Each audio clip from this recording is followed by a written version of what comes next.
Today, I'm gonna teach you how to edge like a motherfucker. Do you want to jump high, do epic tricks, pull huge kite loops, hold down lots of power in nuking wind, or create lots of power in light wind? Then you need to learn how to edge like a motherfucker. Pay close attention because this is the most important how-to video that I will ever make.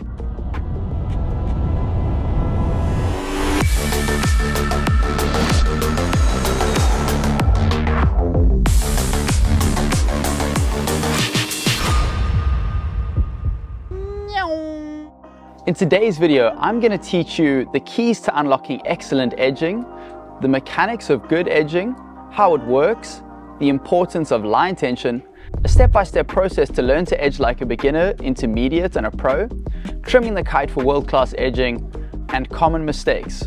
So edging is riding on the edge of your board. When you edge correctly, you will have a huge spray and a nice big edge angle. If you ride on the flat of the board will not grip the water. We use our edging to control power and even create more power. This is the cool part. Now, before I get too theoretical on you, I'm going to give you the keys to unlocking excellent edging. First, you've got to ride with the kite low, put the board in between you and the kite, or put your harness upwind of your board, press your heels into your pads, pull your toes towards your shins, press your lower back into your harness, put your bum close to the water without actually touching the water, and distribute your weight over the board according to how fast you would like to sail. Bruh. Sweet, so let's look at the mechanics of excellent edging. You can compare the mechanics in edging to the mechanics in a tug of war. We've got the force applied to the rope by your opponent. This is like the lift from your kite. And the force you apply to the rope with friction against the ground. This is like the friction that you create with the edge of your board on the water. In a tug of war, you want to directly oppose the pull of your opponent. Look at the angle between these two vectors. When you edge correctly, these two forces are almost directly opposing one another, and you will generate mountains of power in the kite. Look at the angle between these two vectors. When you edge incorrectly, it looks like this. The board is flat, the kite is high, the harness is over the board, not upwind of it, and the angle between the vectors is huge. The forces are not opposing one another, and you will neither create much power nor control the power that you create. So you might already be edging, but edging is not black and white. You get terrible edging, world-class edging, and everything in between. So I'm going to help you achieve world-class edging in today's video. Edging is actually like a balancing game. You want to match the lift created by the kite with the friction on the water. If you pull harder than the kite pulls you, you fall backwards. If the kite pulls you harder than you resist it, you lose your edge. So the more power you want to ride with, the better your edging needs to be to maintain mechanical advantage in the system. Sweet, now the fun part, how does it work? For starters, your kite is pulling you. We call this force a lift. Lift happens perpendicular or at 90 degrees to the airflow. The more wind that flies over the kite, the more lift it will create. When the kite is above us, it's lifting in this direction. When we put the kite over to the side, it lifts in that direction, so it pulls us sideways. This enables us to pick up speed. When we start moving, we create induced wind. This is like the wind that you experience when there's no wind around you, but you hop in your car, start driving, put your hand out of the window, and voila, there's wind. When you combine the wind that's already there, the true wind, with the wind that you make, the induced wind, you get the apparent wind. The apparent wind is the wind that acts upon the kite.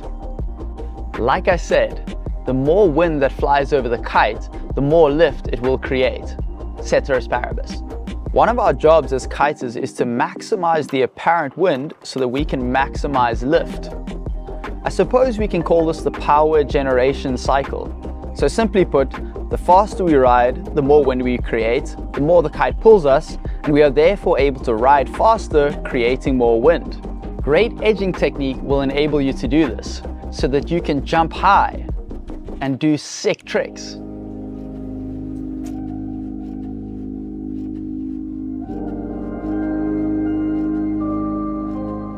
I give advanced kite coaching in the best destinations in the world.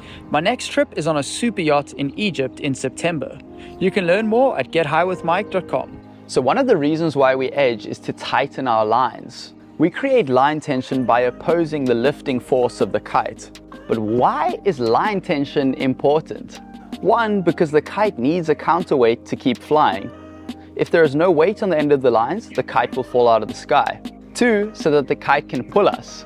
The kite is only pulling us when the lines are tight. If they're slack, it's not going to pull you. Three, so that we can pull the kite. We create induced wind by dragging the kite with us as we go. If we lose line tension, we are no longer pulling the kite into the wind, so we lose the induced wind. Every single time we lose line tension, we lose power, and the kite will no longer pull us. If you try to take off without line tension, you are going nowhere. Losing line tension is subtle, and you may not even realize when you're losing it. So you want to feel like your harness is being pulled into your back like a motherfucker the whole time. So there are three main ways in which we lose line tension. One, when your board goes flat and you go downwind, you approach the kite and lose line tension. Two, when your board loses contact with the water, such as when riding off a wave or riding in chop, you approach the kite and lose line tension. Look at how low I stay when jumping over these waves, and I get the edge re-engaged every time I go over a wave. Three, and this one's a bit less obvious, not engaging the muscles in the posterior chain sufficiently. If you want to drive the force from your harness into your board, the chain of muscles along that path needs to be tensed. These muscles are your hamstrings, glutes, quads, and lower back. If these muscles aren't tensed, you will not be able to pull the lines tight or keep them tight. Look at how similar the body position is at the bottom of a deadlift to that when we are edging.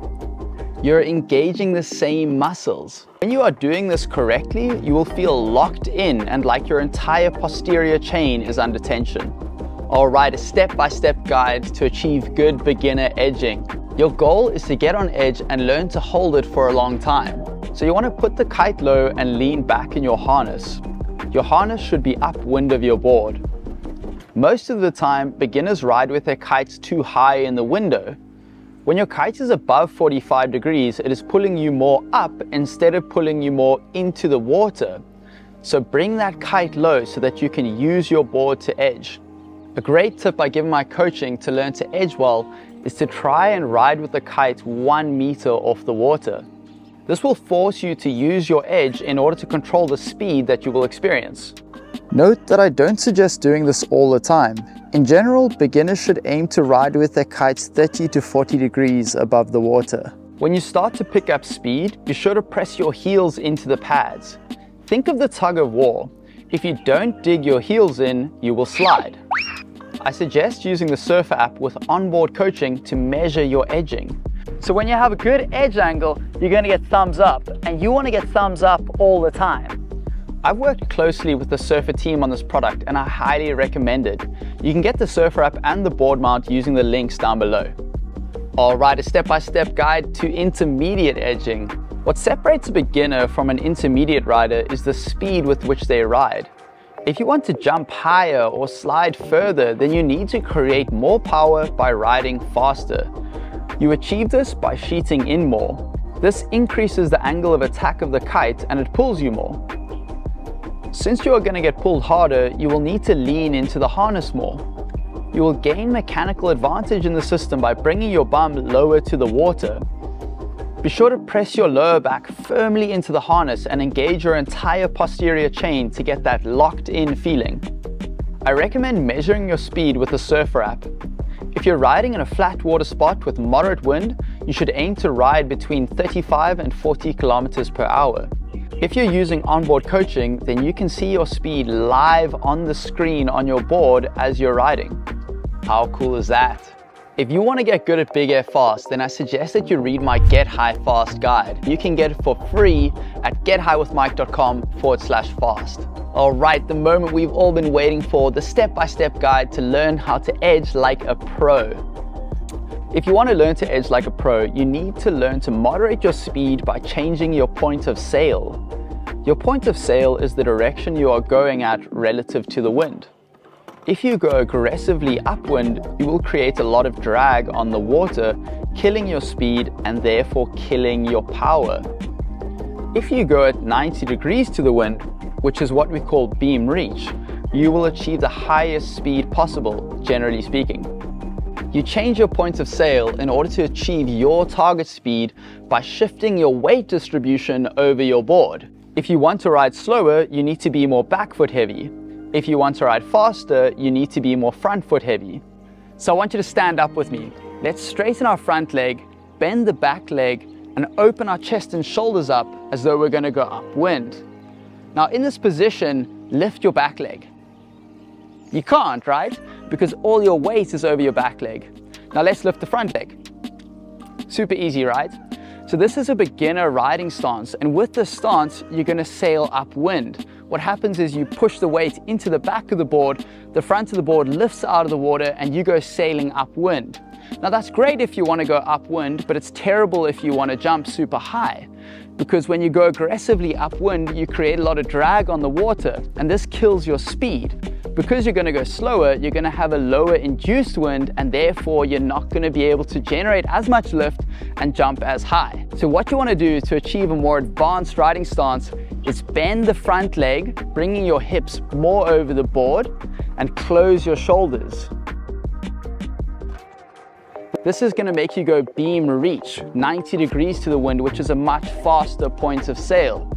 But like I said, you don't always want to go fast. If it's super strong wind, you actually want to go a little bit slower because the true wind is already such a high proponent of your apparent wind. So yeah, adjust your point of sail based on how much speed you want to get and keep it within your control, but try find that upper bound. So beam reach, going really fast, and shooting straight upwind. I think it's called close hold. Anyway, straight upwind, beam reach, moderate. Keep in mind that the faster you ride while on edge, the more lift you will create. So the kite will pull you harder. So you need to bring your bum closer to the water and press really hard into the pads to control the power. Don't get too excited here though. If you ride too fast, you will mess up your takeoff and you'll actually go even lower. So your job at this point is to feel how much power you can handle and find that limit where you are still in control. When I first started to understand how the power generation cycle works, I tried to go beam reach in order to go as fast as possible all the time. I went from riding intuitively and feeling what was going to help me get high to trying to force high jumps. This actually resulted in me riding too fast, especially when it was 40 knots plus, and I actually ended up going 20 or even 30% lower because I was messing up my takeoff and I couldn't get a good carve in. So now what I try to do is find that locked in feeling, feel the board grinding through the water, and focus on executing a perfect carve when I take off. Yo, if you're enjoying this video, then be sure to subscribe to my channel. Seriously, go hit that red button. Trimming the kite for world-class edging. Deep power is bad, right? I mean, surely we don't want less power if we're trying to go massive. Actually, my highest jumps ever have been on a 7-meter, fully depowered in 55 plus knots on the gusts. You might have heard that your kite won't steer properly if you depower it. But this is bullshit.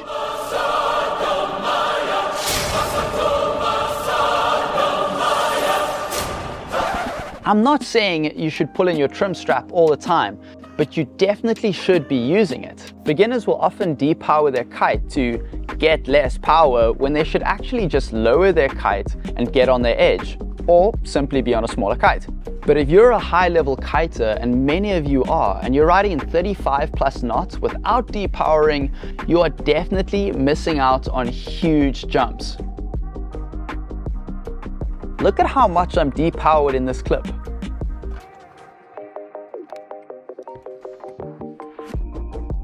So when you sheet in your bar, adjust the connection points on the back lines of your kite or depower your kite, you're actually just changing the relative length of your back lines to your front lines.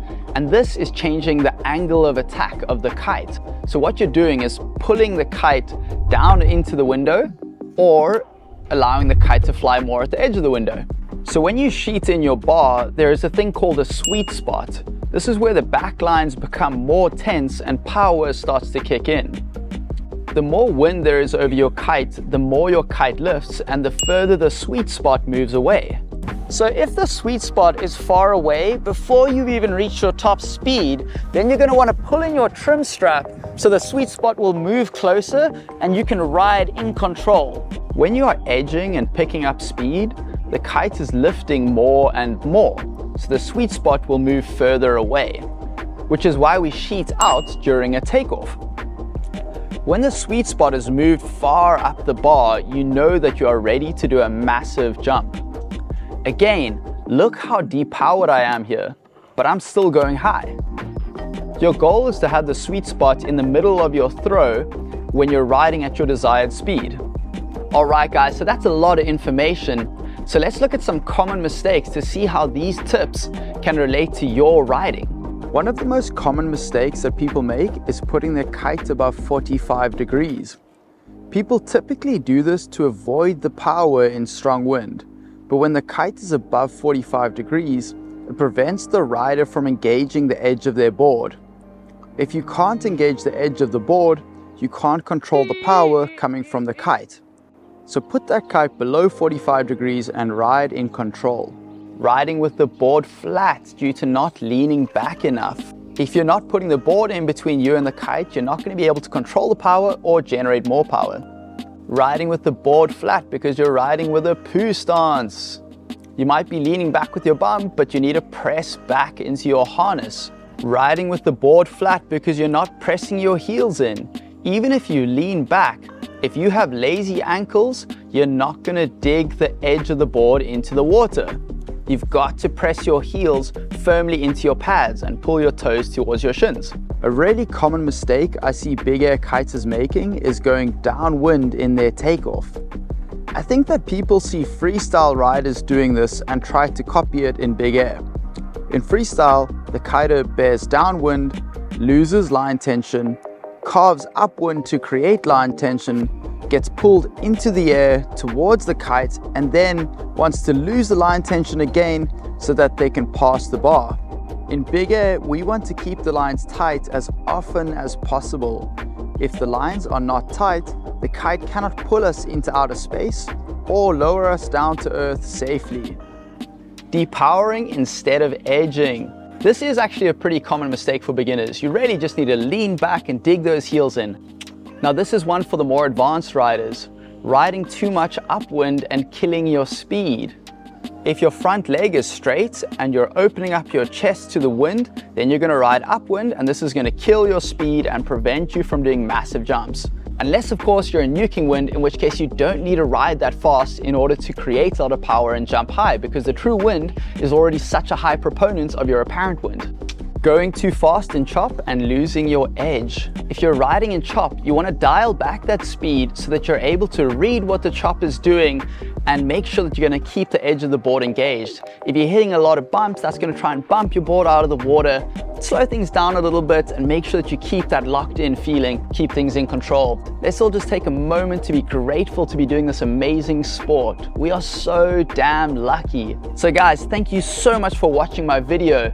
If you've got any questions for me, just drop them in the comments. I'd really love to hear from you, and I'd love to hear your feedback. We put a hell of a lot of work into this video, which reminds me, please be sure to subscribe to my channel so that you can catch more how-to videos and some more sick kiting content. So guys, have a lovely day further. Muchos besos. Adios.